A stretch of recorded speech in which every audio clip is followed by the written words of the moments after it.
पर सर वहाँ larger issue ये नहीं है कि वो पत्रकार जो है बैंक में करप्शन को लेकर के सवाल ये पूछ आपका रहा था। गलत है। वो बैंक में करप्शन लेके नहीं गए ठीक थे। है, यूट्यूबर वो उनका उनका खुद का जेसीबी है, उसका खून का डंपर है, उसका बड़ा भाई लैंड का ब्रोकरी करते हैं।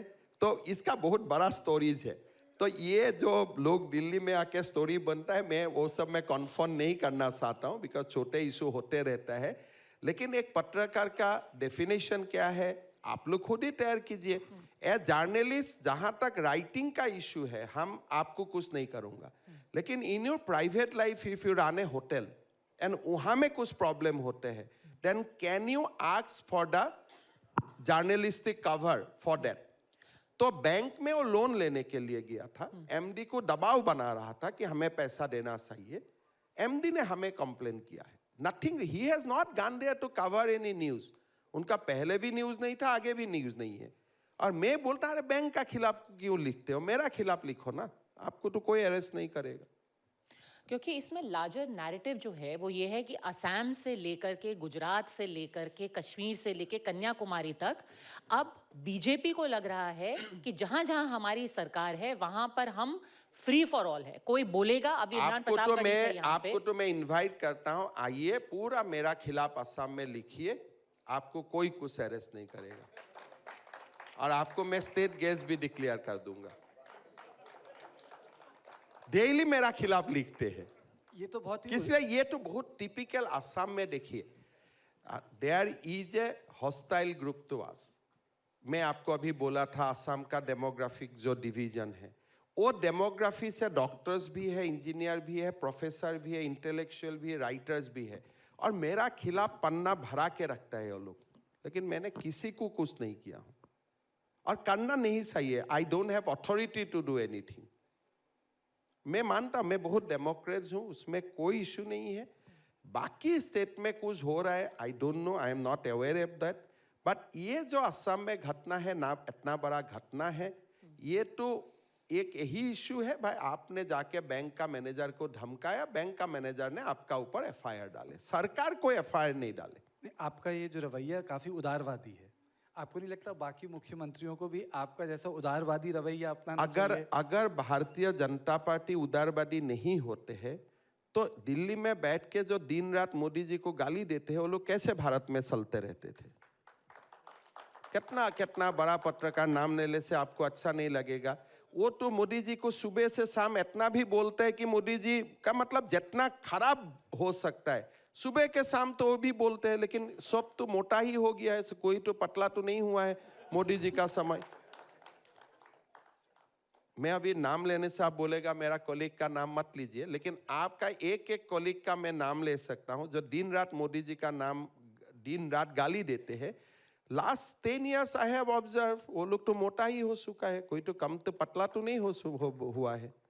ये तो एक गलत बात हो रहा है। कांग्रेस का समय जर्नलिस्ट कम्युनिटी का ऊपर जो फ्रंटल अटैक था, बीजेपी कुछ भी नहीं करते हैं। कौन सा जर्नलिस्ट को क्या किया बोलो, खाली लिखते हैं सोशल मीडिया में। मान लीजिए आपने कुछ लिखा है तो मैं आपका खिलाफ थोड़ा एक दो शब्द लिखता हूं, बट बियॉन्ड दैट कौन सा बीजेपी का समय में कौन सा जर्नलिस्ट को आज तक फिजिकली, मेंटली या अदरवाइज किसका ऊपर असॉल्ट हुआ है? आप बताइए। आप मुझे एक एग्जांपल दीजिए कि मैं तो कह रहा था कि आपका उदारवादी रवैया अपनाना चाहिए सब लोगों को। नहीं नहीं, मैंने हम ये तो नहीं बोला था कि कर रहे हैं। इतना उदारवादी है, इसीलिए हमारा कार्यकर्ता पूछता है आप इतना उदारवादी क्यों है, किसी को तो कुछ करो, लेकिन हम लोग तो कुछ करते ही नहीं। आप बोलो कौन सा जर्नलिस्ट जो प्रधानमंत्री मोदी जी का खिलाफ लिखते हैं, किसी का आज तक अरेस्ट हुआ दिल्ली में? किसी को हमने कोई अलग तरीका से किसी को किसी कहीं में प्रेशर डाले?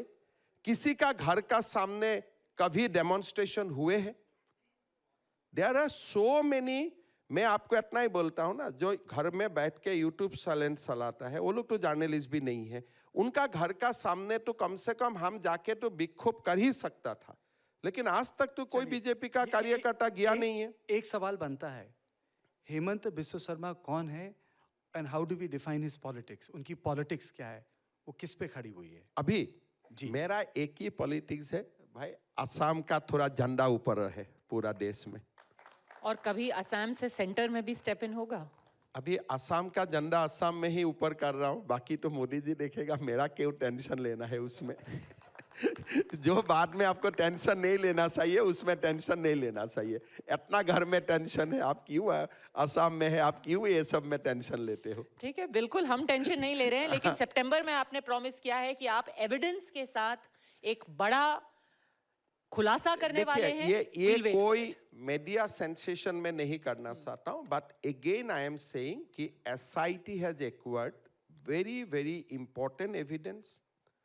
आप समझ सकता है कि भारत का संसद या भारत का चीफ मिनिस्टर का बेटा चुपचाप अटारी बॉर्डर से इस्लामाबाद जाते हैं, किसी को घनक भी नहीं पड़ते हैं, and he stayed there for 15 days. Airport में जाने से पकड़ जाऊंगा, तो इसीलिए आई गो अटारी बॉर्डर से। वहां कौन आपको वेट करता है once you cross the border? I am just given you a hint and there are many more things to come. Bharat का ही संसद अगर खुद अप्लाई करके अपना बेटा का सिटीजनशिप भारतीय से अलग प्रदेश कर देते हैं, अलग देश कर देते हैं, व्हाट डज इट मीन? अगर आज मेरा बेटा को, मैं सांसद हूं और मैं भारत सरकार को अपील रिक्वेस्ट लेटर लिखता हूं कि मेरा बेटा का नागरिकत्व मैं सरेंडर करता हूं और मैं मुझको फलाना देश का सिटीजनशिप करना है, what does it mean? Will you do that as member of parliament? So I have just given you one or two hints. There are many more things to come, and Congress party will be in a huge problem. मैं hint दे रहा हूं, अभी से वो लोग ठिकाना काट ले तो उनके लिए अच्छा है। Okay, it will be tested in law. Mr. Himanta Biswa Sarma, thank you as always. Thank you so much for being here with us. Thank you. Thank you Himanta ji. एक बार जोरदार तालियां हो जाए हिमंता बिस्वा शर्मा जी के लिए, असम के मुख्यमंत्री। और मैं आग्रह करूंगा हिमंता जी आप कृपया स्टेज पर रहें। अभी मैं टीवी9 नेटवर्क के whole time director Hemant Sharma ji से आग्रह करूंगा कि वो मंच पर आएं और हेमंत बिस्वा शर्मा जी को शॉल भेंटकर सम्मानित करें।